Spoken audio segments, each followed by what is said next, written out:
But welcome to service this morning. We are delighted to welcome Keith Miller as our pianist today with opening music.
After listening to Keith Miller play the bluesy Harold Arlen, Ted Koehler, I've Got a Right to Sing the Blues, it may seem a little discordant for me to cheerfully greet you to Paint Branch Unitarian Universalist Church this morning. But somehow, listening to the blues always makes me feel good. I'm happy to be with you this morning, whether you're feeling bluesed out or cheerful or somewhere in between. Good morning. Welcome to our online worship service being broadcast from Adelphi and other locales in Prince George's and Montgomery counties. However you identify yourself, wherever your ancestors came from, whatever your age or physical situation, wherever you are on your spiritual journey, you are welcome here.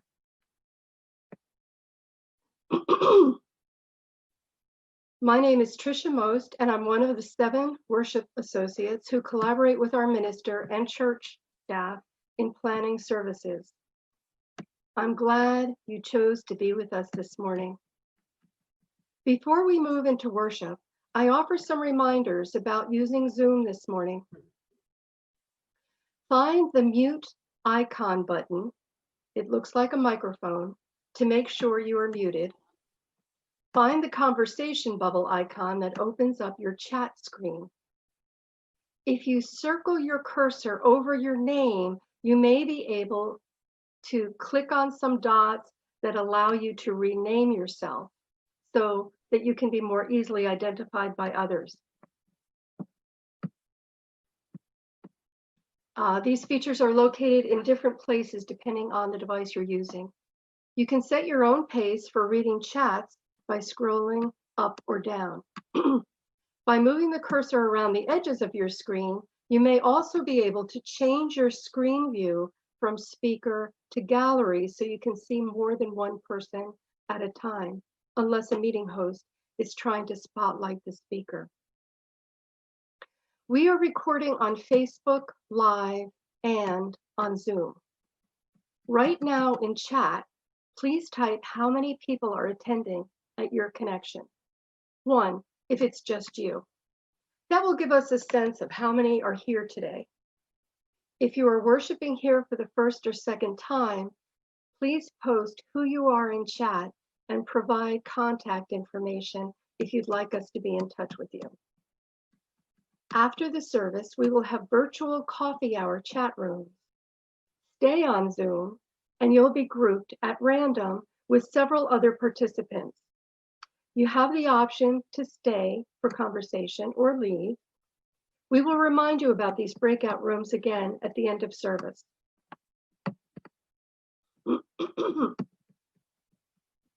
The annual meeting of Paint Branch Unitarian Universalist Church will be held on Sunday, June 14th, using Zoom.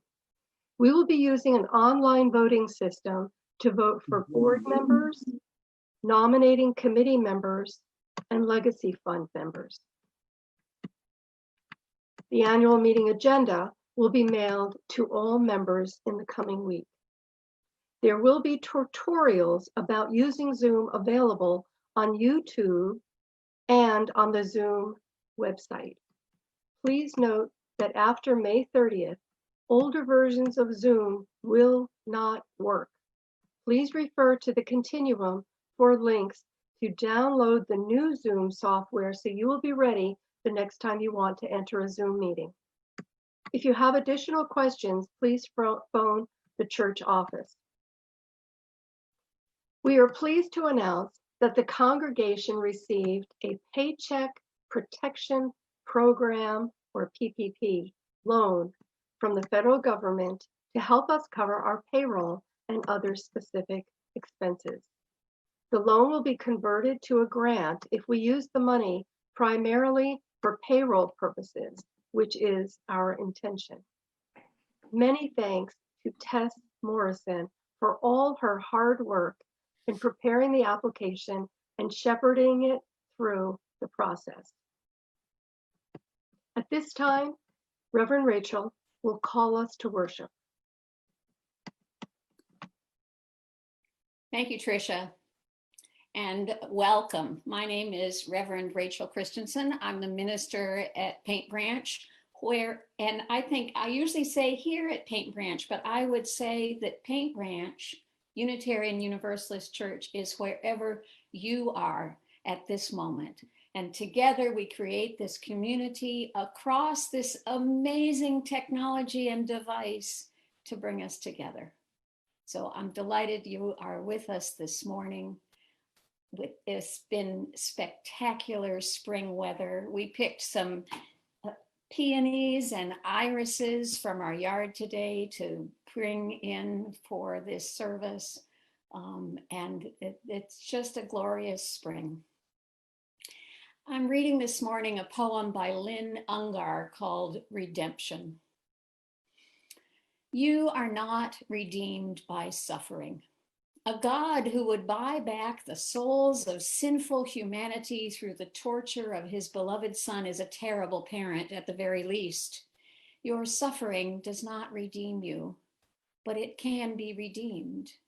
Nothing is more beautifully human than the way that we weave stories out of loss. Let me tell you one. A teenager dies, a fissure in the ground of holiness. For the grieving family, nothing will ever be the same. And rising from that loss, a woman who can breathe again with 2 new lungs to replace what disease had shriveled. For her, nothing is the same. She does not know the name of the child, the name that will always remain on his parents' lips. She calls the lungs Lulu and Mirabelle. The Hebrew for breath is ruach. The Latin is spiritus. Even from the depths of loss, spirit fills us. Nothing is ever the same. And now Tricia will light the chalice for us.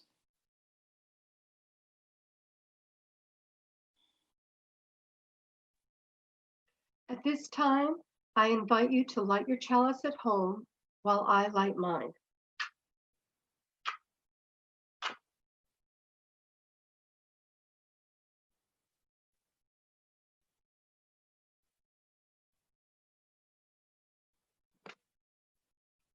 Let us say the unison chalice lighting words that appear on the screen. You can say them with me. We light the chalice to celebrate Unitarian Universalism. This is the church of the open mind, the helping hands, the loving heart, and the radiant spirit. Encendamos esta caliz para celebrar el Unitarismo Universalismo. Esta es la iglesia de la mente abierta, de las manos amigas, del amor, del corazón y del espíritu radiante.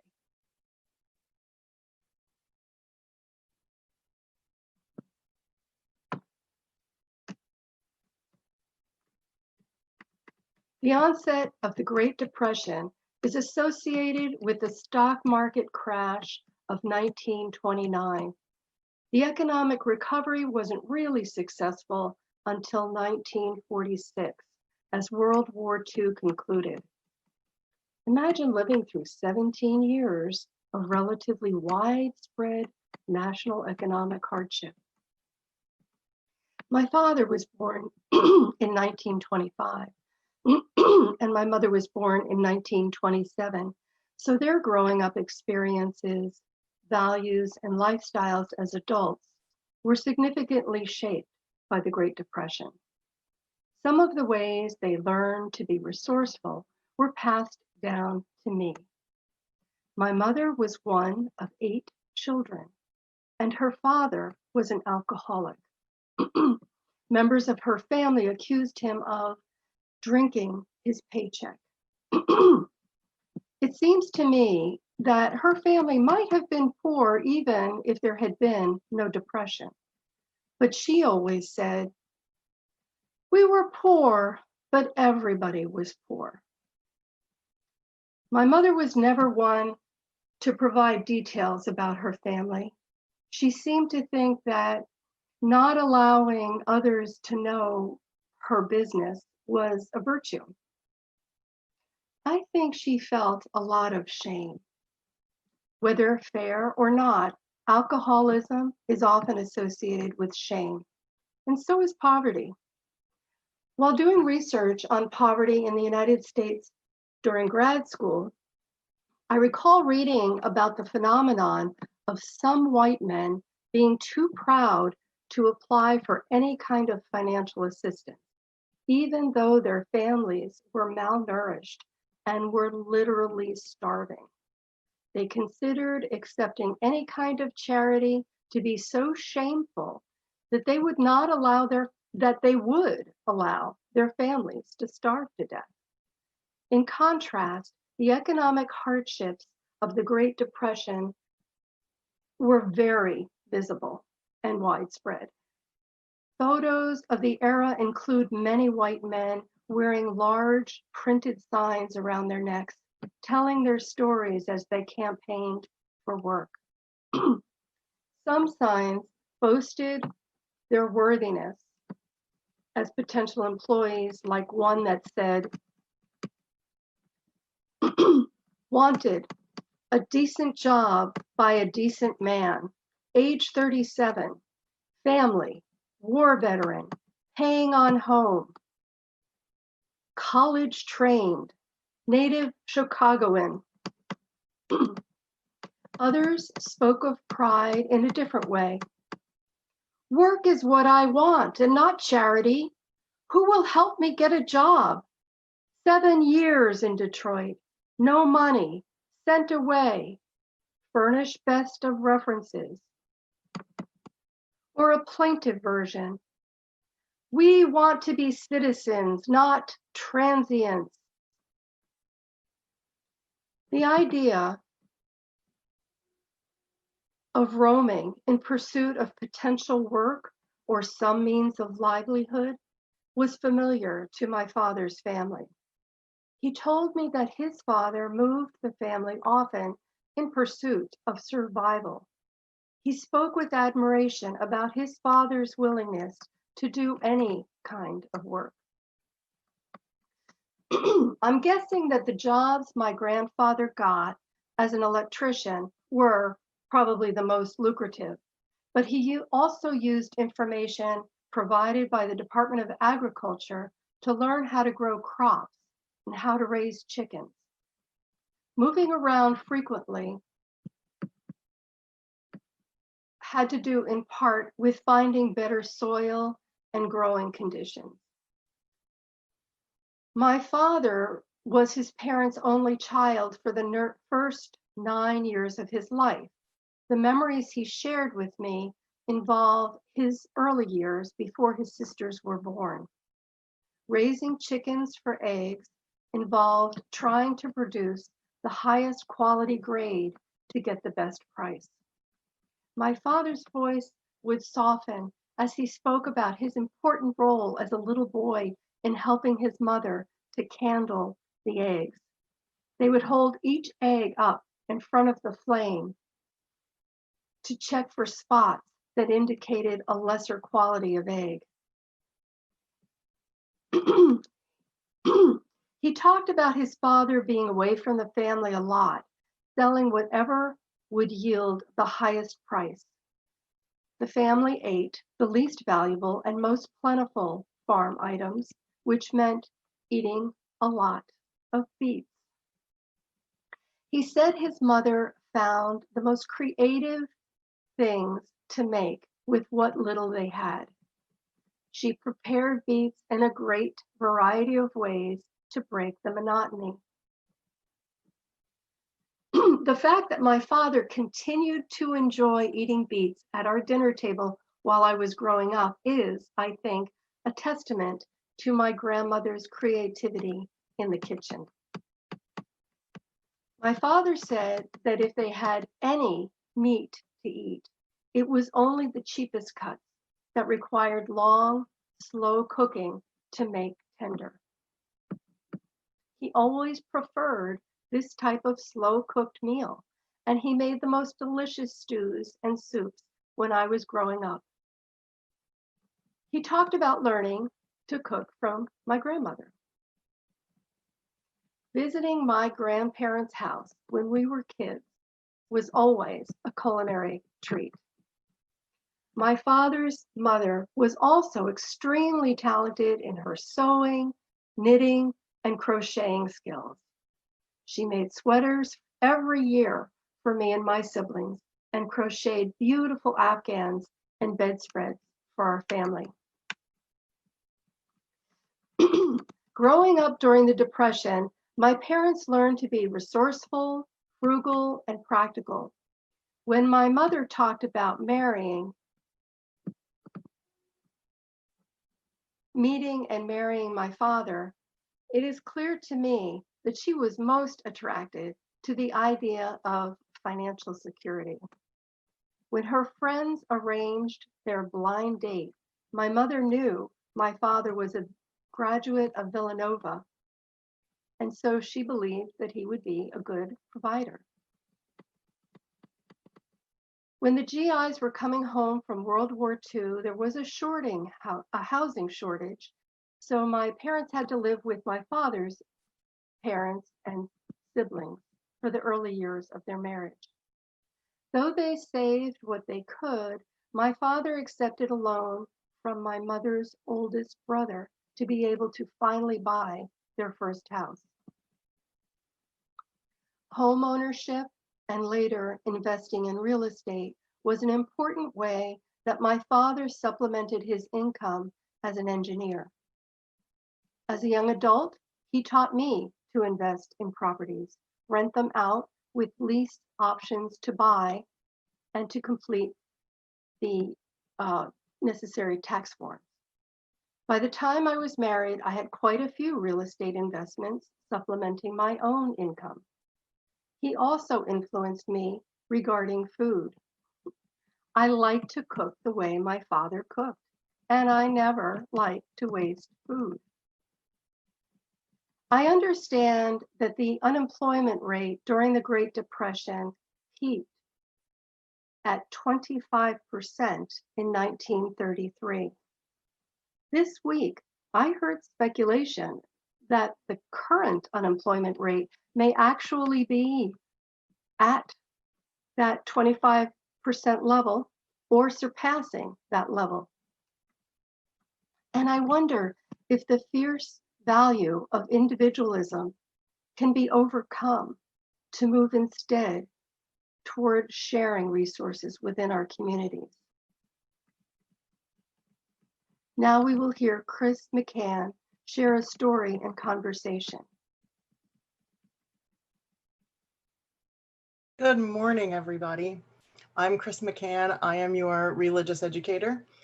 And as I'm wont to do when I think about our worship topics, I think about what children and families did. My grandmother, my maternal grandmother, was a child of the Great Depression, living in the very sleepy Eastern Shore town of Vienna, Maryland. And as Tricia said of her own family, they were poor, but they didn't really know because everyone was poor. They all played games together. They learned how to sew and take care of the things that they had, knitting, crocheting, being together, listening to the radio. Every once in a while, there was a special treat that would happen. My grandmother was a big fan of paper dolls. She played with these paper dolls so carefully that my 18-year-old daughter, Zoe, has Shirley Temple paper dolls that are 85 years old. One year, as a very, very special treat, my grandmother and her sister were given this Shirley Temple doll. Played with so carefully. She needs a little help. This doll is 85 years old, still very much intact. My grandmother and the children in the neighborhood would run and play on the banks of the Nanticoke River, terrifying one another with stories about the notoriously swift current of the Nanticoke that could wipe a child away. My favorite memory of my grandmother's from the Depression is that absent any ability to go to movies or other entertainment, her father, my great-grandfather, would entertain the neighborhood children. He was part of the Dutch Navy, and one of his jobs was to repair the sails. And when he was up there repairing sails, sometimes it was necessary for him to hang by his teeth on a rope in order to mend the sails. It was discovered that my great-grandfather could hang by his teeth on the clothesline, and the children in the neighborhood would come and watch my great-grandfather hang by his teeth. I was lucky enough to have my great-grandparents for a very long time. And when I was about 5 years old, I was witness to this hanging by the clothesline. And I can tell you, it never got old. So I think now about our families and our children and what they're doing. And while we're not really radio listeners anymore, our modern version of the radio is to watch television or play games together, video games. I'm hearing that families are learning how to play card games that no one's played in, hundreds of years. They're taking walks together. They're growing gardens. They're learning how to stretch meals because you can't go to the grocery store 4 times a day anymore. They're learning to sew masks for themselves and for others. They're able to help their communities when and how they can. And so if any of my young friends are listening, if you want to remember our 3 big words, stewardship, communitarianism, and resilience, they show up again and again when we in our culture go through difficult times. Thank you very much.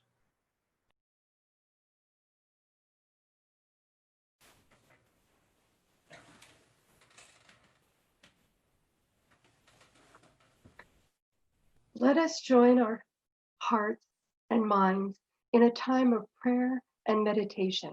As we gather in community, we carry with us life's hurts and joys.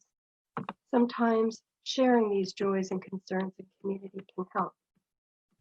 You are now welcome to share your joys and concerns in community by typing them into the chat bar. During the intonation, we will hear Keith Miller play Brother, Can You Spare a Dime, written in 1930 by lyricist E. Y. Yip Harburg and composer J. Gorney.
we hold these joys and sorrows and one another in love and kindness, so that this congregation may be a source of strength and comfort, courage and hope in the days and weeks ahead.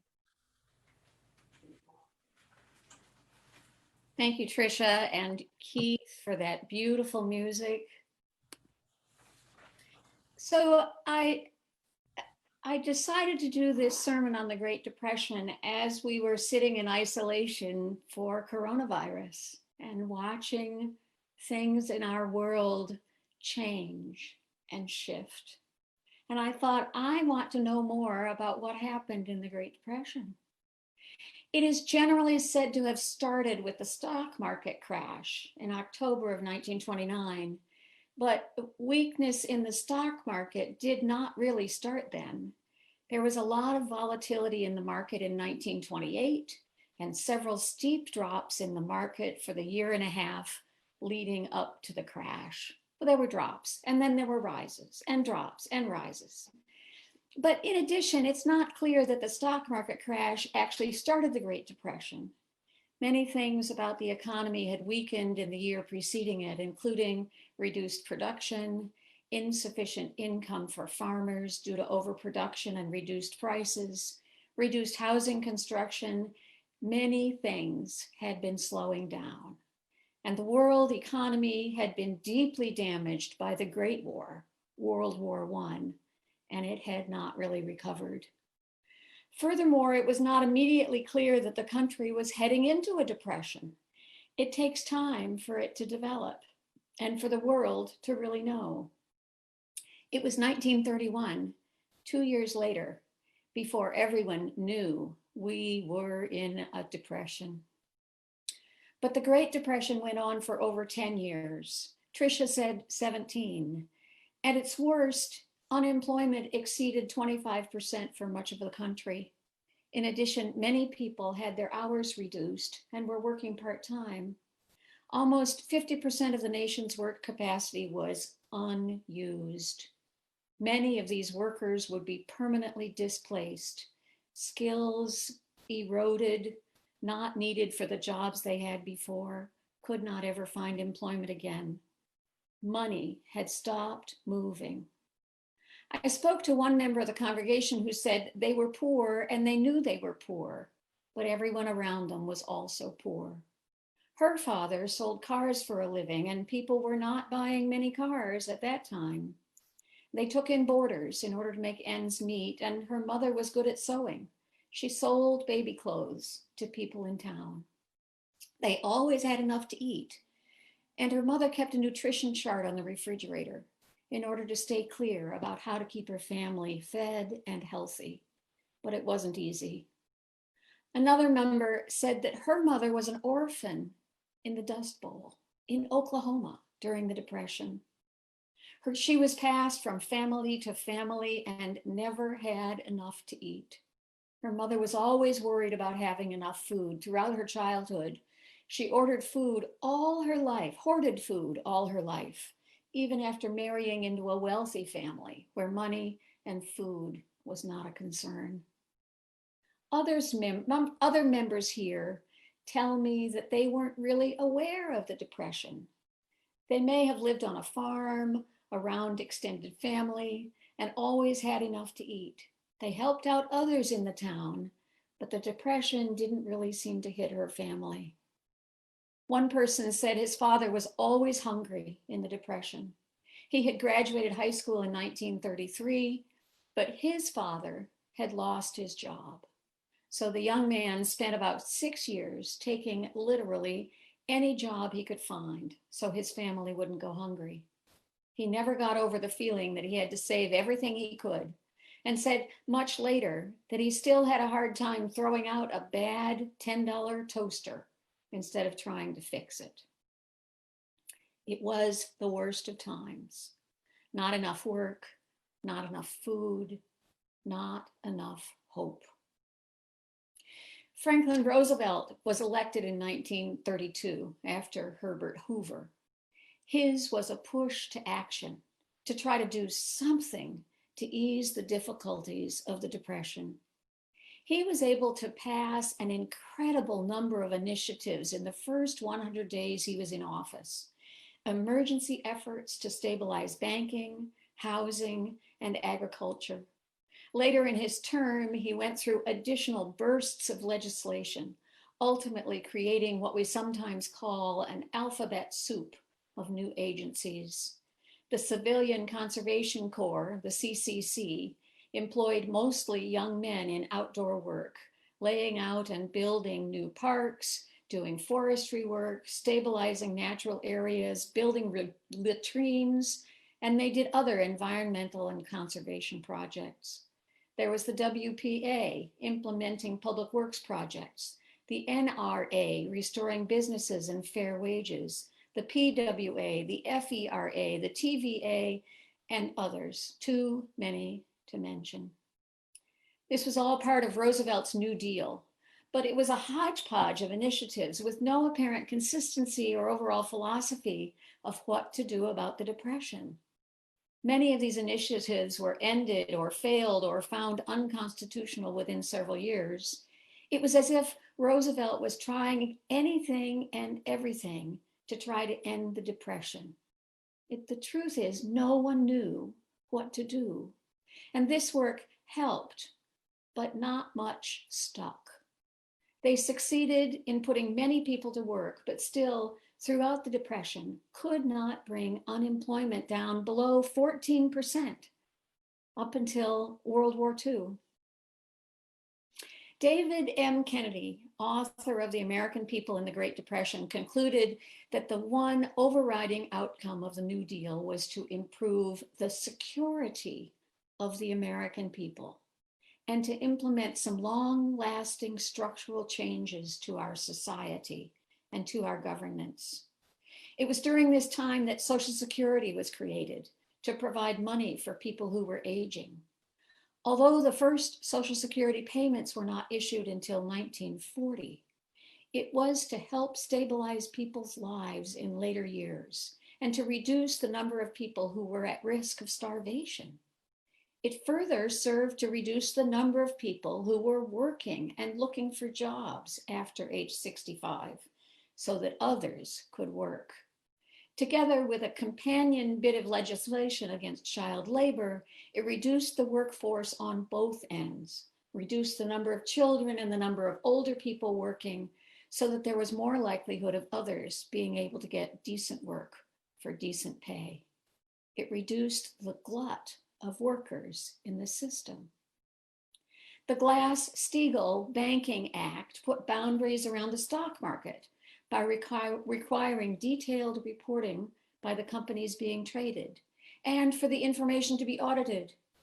Previously, real data was only known by a few key companies, and that limited access to the information needed to evaluate the risk of investment.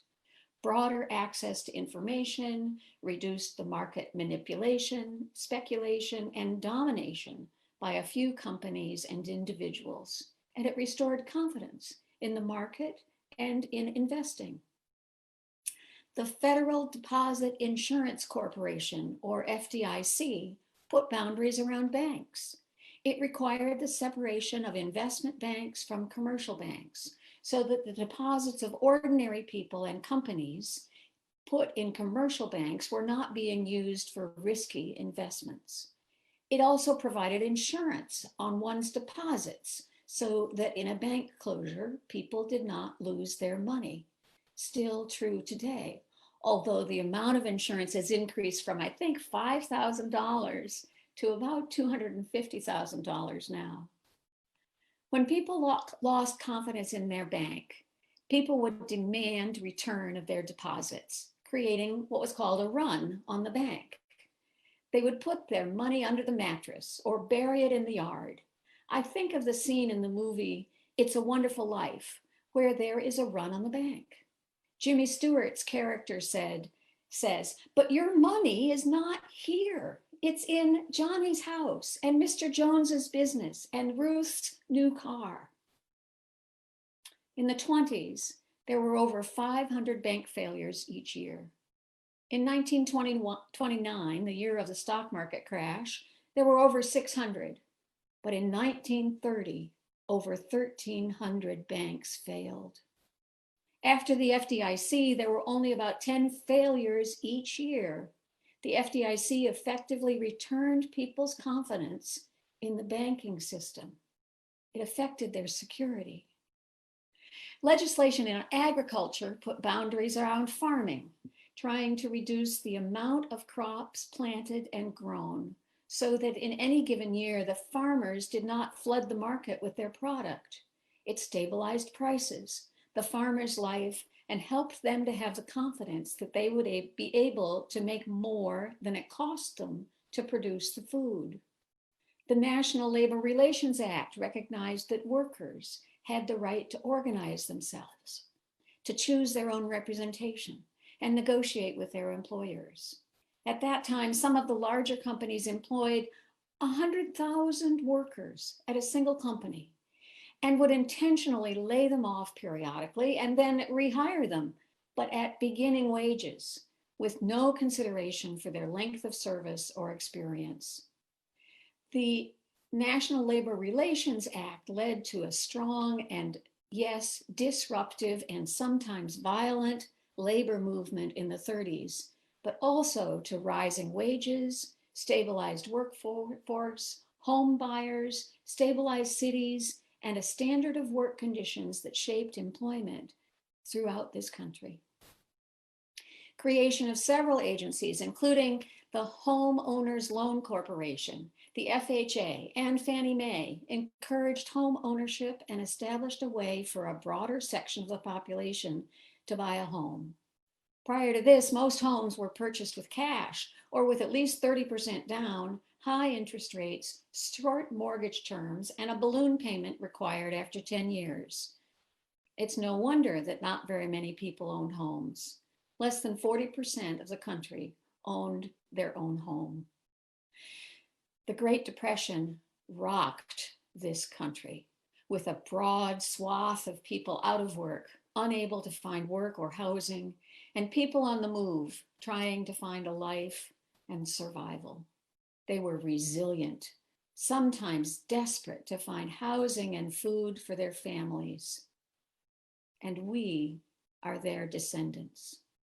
It also, the Great Depression, created conditions for change, for doing something, for establishing some basic supports for the population, for businesses, for investments, for workers, and for life.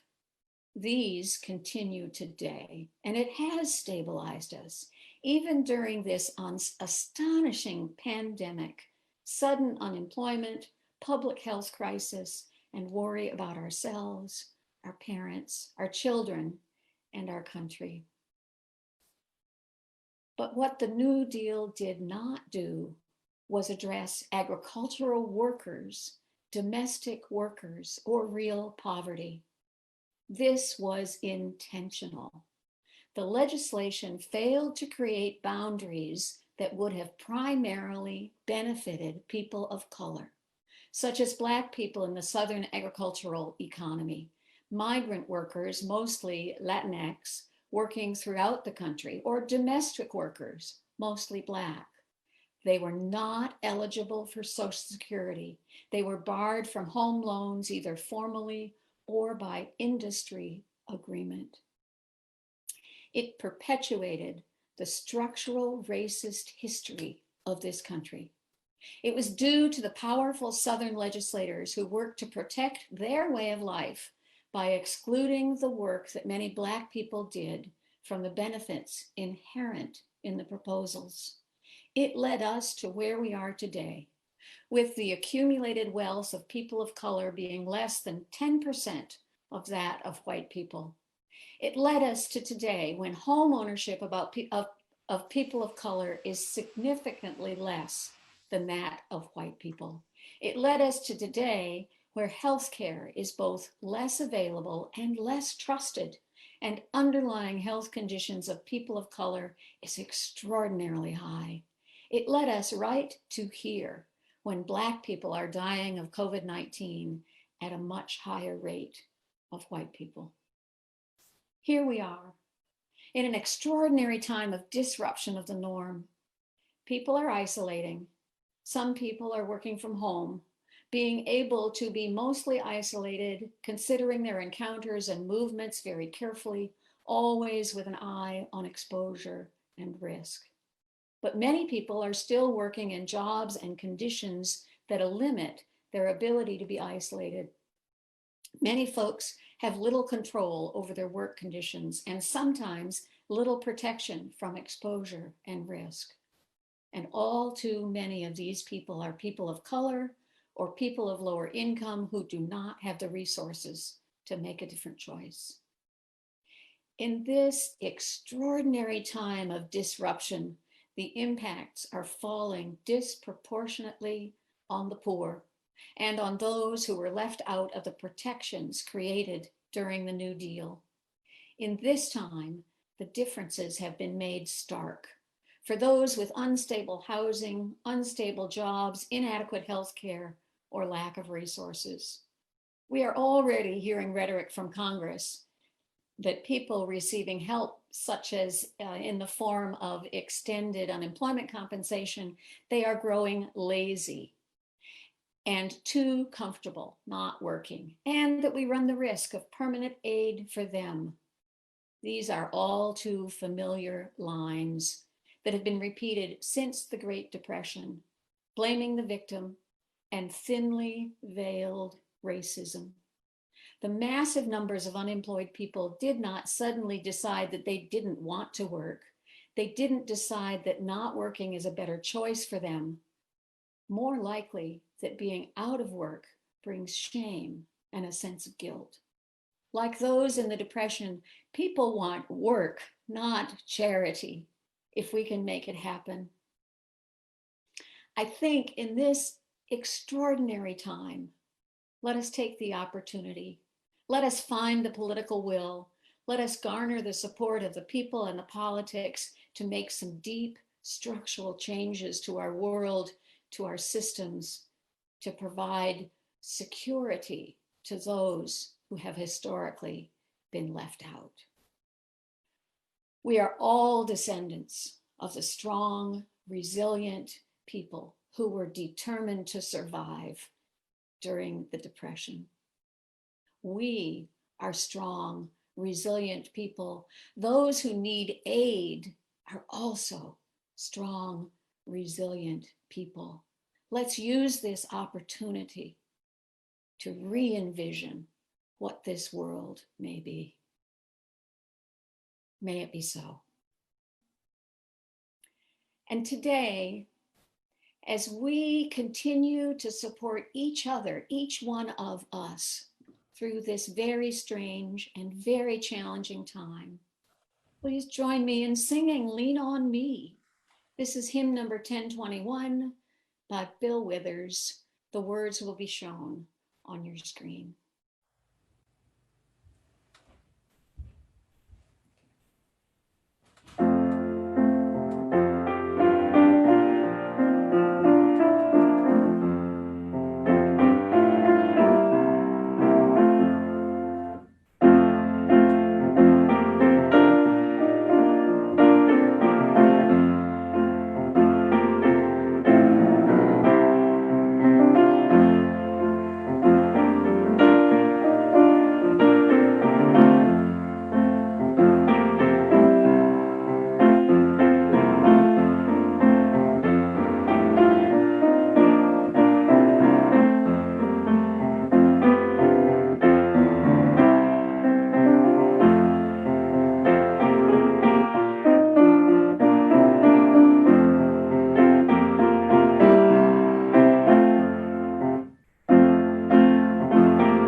mission of this church continues in these uncertain times, and it is perhaps more important now than ever.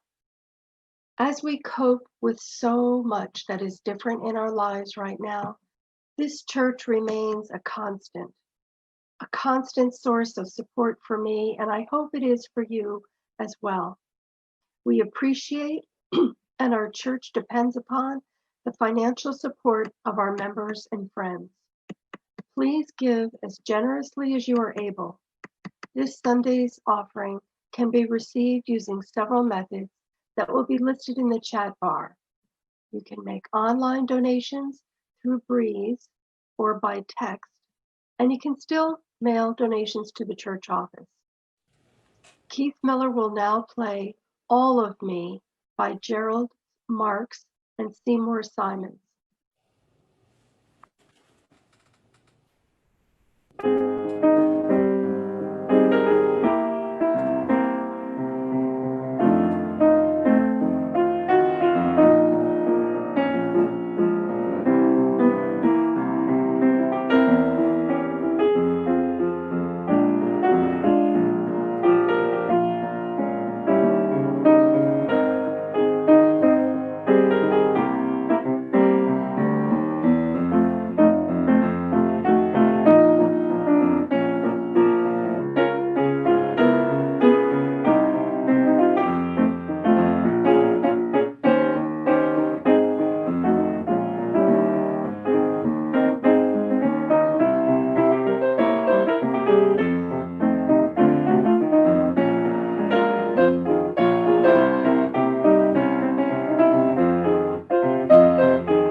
Thank you, Keith.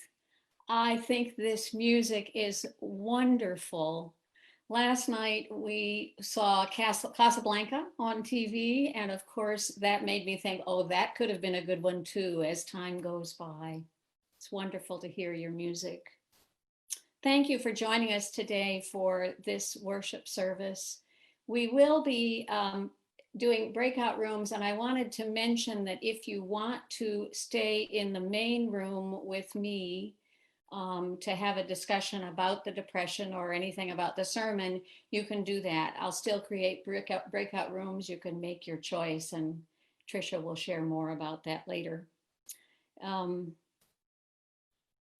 think we have a unique opportunity to recognize the impact of our structure and our policies and the way we privilege those who have privilege. Let us see if we can find another way to rethink our national model. Please join us as you're willing and able to sing Fuente de Amor and Spirit of Life as Keith will play for us. The words will be shown on your screen.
At this time, I will extinguish my chalice, and I invite you to extinguish yours at home.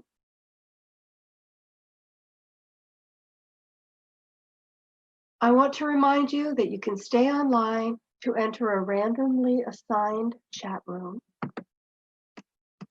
These offer a chance for conversation in a relatively small group without the noise and chaos of our usually crowded foyer. It also gives us a chance to get to know each other better. One drawback is that you have to make your own coffee. Now Keith will play for us Pick Yourself Up by Jerome Kern.